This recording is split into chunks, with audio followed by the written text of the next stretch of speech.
안녕하십니까. 행복한 목요일입니다. 지난밤도 평안하셨죠? 오늘 또 새날을 주셨는데 많이 춥습니다. 건강에 유의하시고 오직 주님 바라보며 믿음으로 달려가 놀라운 승리를 거두시기를 주의 이름으로 축복합니다.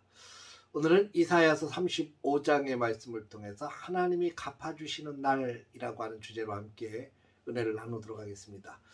이사야는 하나님의 무서운 심판을 경고했죠. 그래서 이사야서 34장에 여호와께서 보복하시는 날을 경고하고 있습니다. 이사야는 35장에서 이제 남은 자들이 어떻게 이 심판을 견딜 것인지 소망의 날을 기다리라고 말씀하고 있습니다. 소망의 날은 하나님이 오셔서 보복하시며 갚아주는 날이죠. 하나님이 오셔서 너희를 구하실 것이라는 겁니다. 그날은 광야와 메마른 땅이 기뻐하며 사막이 백합화처럼 피어 즐거워하는 날이라고 말합니다. 여러분, 광야와 메마른 땅은 아주 삭막한 곳이죠. 사람 살기 힘들고 뭐든지 부족하고, 유대 광야 같은 경우는 너무너무 삭막해요. 풀 한 폭이나 하지 않는 그런 삭막한 광야. 근데 백합화가 피어 있는 장면은 굉장히 상큼하고 아름답고 향기가 흩날리는 듯한 그런 아름다운 모습을 말합니다. 그런 놀라운 역사, 이 사막과 광야의 백합화가 피어서 즐거워하는 날로 바뀌어지는 그런 역사가 일어나게 될 것이라는 겁니다. 그날에는 맹인이 눈을 보고 못 듣던 사람들이 귀가 열려지고 저는 자가 뛰고 말 못하는 자가 노래하는 날, 뜨거운 사막이 변해서 못이 되고 메마른 땅이 변해서 원천이 되는 그런 놀라운 역사가 주님께서 보복하신 날 이루어진다는 겁니다. 왜 그렇게 광야와 메마른 땅이 되었습니까? 하나님 앞에서 하나님을 바라보고 살지 못했던 것에 대해서 하나님께서 징계하셨고, 그래서 이스라엘 백성들이 고통과 아픔, 광야처럼 메마른 땅처럼 변해버렸던 그들의 삶의 환경이 하나님께서 긍휼을 베푸시고 다시 회복시키셔서 백합화가 확 피어서 즐거워하는 날, 기적이 일어나는 날, 깜짝 놀랄만한 역사가 일어나는 날로 주님이 바꿔주시겠다고 말씀하고 있습니다. 얼마나 소망적인 메시지입니까?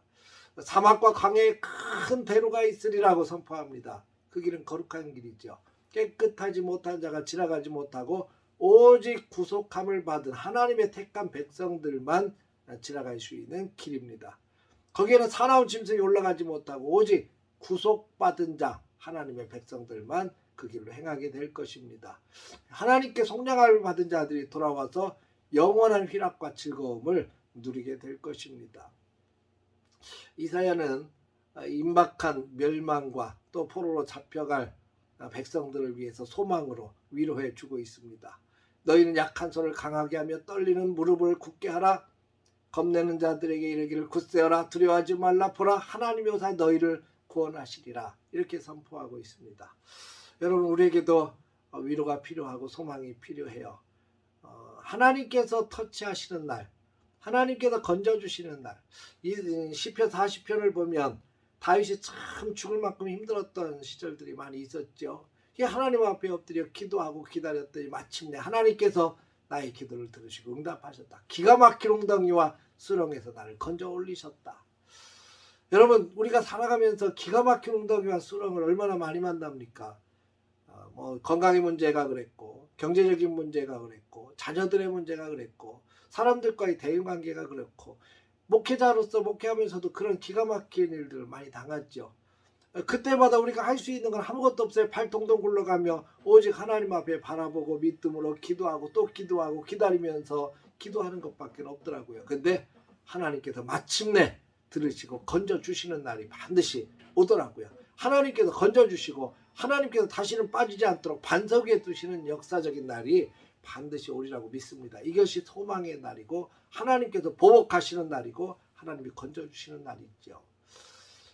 이사가 임박한 멸망을 앞둔 백성들에게 소망의 메시지를 던져지는 것처럼 오늘날 교회가 해야 될 일이 바로 이 소망의 메시지가 교회를 통해서 오늘날 힘들고 고통 가운데 살아가고 있는 백성들에게, 성도들에게 선포해야 되는 거죠.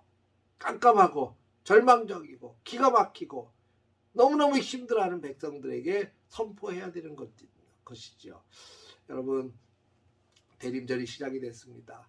2000년 전에 이 땅에 예수님께서 오신 이유가 바로 이것 때문에 오셨죠. 광야와 사막을 지나는 자들에게 하나님께서 소망을 던져주시고 죽을 수밖에 없던 죄인들에게 십자가를 통해서 건져주시기 위해서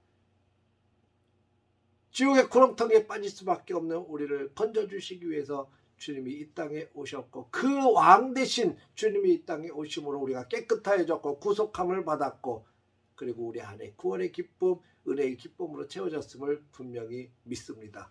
이것이 선포되어지는 대림절이 되어지기를 바랍니다. 우리는 여전히 땅에 환난의 골짜기를 지나가고 있습니다. 또 다시 오신다는 주님의 약속의 소망을 우리는 그래서 또 붙잡아야 되는 거죠. 약한 손을 강하게 하며 떨리는 무릎을 굳게 해야 됩니다. 겁내는 지체들에게 굳세고 두려워하지 말라. 너희 안에 하나님이 계신다고 말해야 될 것입니다. 사랑하는 성도 여러분, 우리에게는 언제나 소망이 있습니다. 우리를 건져주신 하나님, 우리로 하여금 승리케 하신 하나님, 우리로 하여금 놀라운 기쁨으로 채우시는 그 하나님을 우리는 또 기대하고 또 바라보고 있기 때문입니다.